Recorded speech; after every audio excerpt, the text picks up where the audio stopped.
মাছের গ্রোথের জন্য দিই আমি এই খাবারগুলি। এগুলি বাচ্চার জন্য খুব ভালো কাজ করে এবং গ্রোথও ভালো। আলহামদুলিল্লাহ ভালোই গ্রোথ পাই এই খাবারের কারণে। আমি বড় মাছগুলিদেরকেও সেম খাবারগুলি দিই, শুধু বেটটা মাছ বাদে, কারণ ওরা খাবারগুলি বেশি ছোটো হয়ে যায় ওদের জন্য। এরা আপনারাও বাসায় বসে বানাতে পারবেন এই খাবারগুলি। তো খাবারটা হচ্ছে এই যে এই রুচি ব্র্যান্ডের মিক্স ফ্রুট জ্যাম।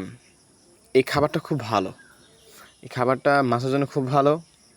আসলে এটার মধ্যে যে খাবারগুলি আছে আর কি, আসলে রুচি মজা করলাম একটু। এখানে আমি প্যারেট ফুড নিজে বানাই কিছু প্যারেট ফুড, যেমন অপটিমাম এবং সিসো, তারপর চিংড়ি মাছের শুটকি, এগুলি প্রায় মিক্স করে এই প্যারেট ফুডগুলি বানাই। তো এই প্যারেট ফুডগুলি খুব ভালো কাজ করে আমার, মানে খাবারগুলি খুব ভালো কাজ করে মাছের জন্য, মাছের গ্রোথগুলি ভালো হয়। তো আপনারাও ট্রাই করতে পারেন আপনাদের মাছের জন্য এরকম একটা প্যারেট ফুড নিজে বানিয়ে।